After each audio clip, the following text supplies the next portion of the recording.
سلامونه دوستانو ستړي مشئ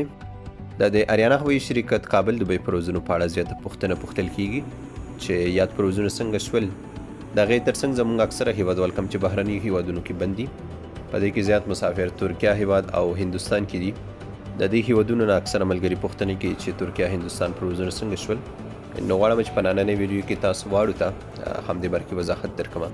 د هغې ترڅنګ سعودي عربستان ته 2 پروازونه تیار شوي دي د اریانا هوایي شرکت نو هغې برخې کې به هم معلومات درکړم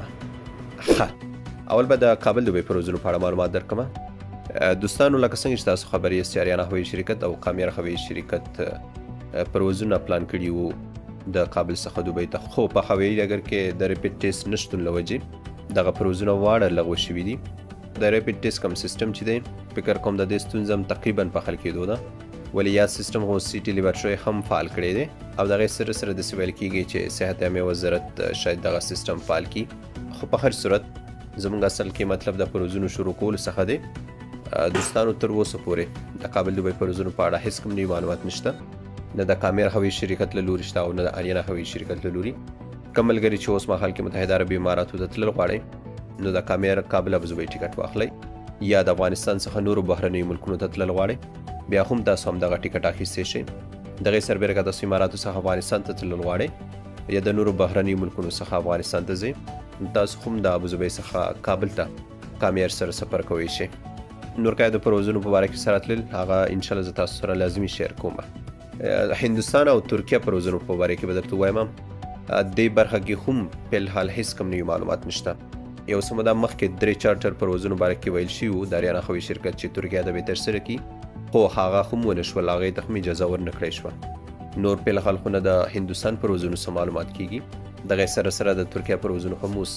خاص معلومات نه کیږي خو په یاد هیوادونو کې کوم زموږ هیوادوال چې بند پاتې دي دوی کولی شي چې ترکیه یا د هندوستان څخه ابوظبي ته لاړ شي ابوظبي څخه کابل ته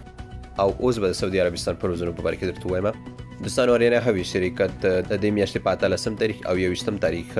د کابل څخه جدید پروازونه تیار کړي دي کم چې د پروازونو کې به صرف خو کسانو ته اجازه ورکړی شي کم چې په سعودي عربستان کې واکسین مکمل کړي دي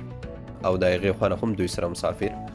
خپل وطن ته سفر کوی شي پاتې شول ښه مسافرین چې په سعودیه کې واکسین دي مکمل کړي یا یو واکسین په سعودیه کې کړی دی او بل واکسین په وطن کې دوی ته هم فلحال اجازه نشته چې ډایرکټ سعودي عربستان ته لاړ شي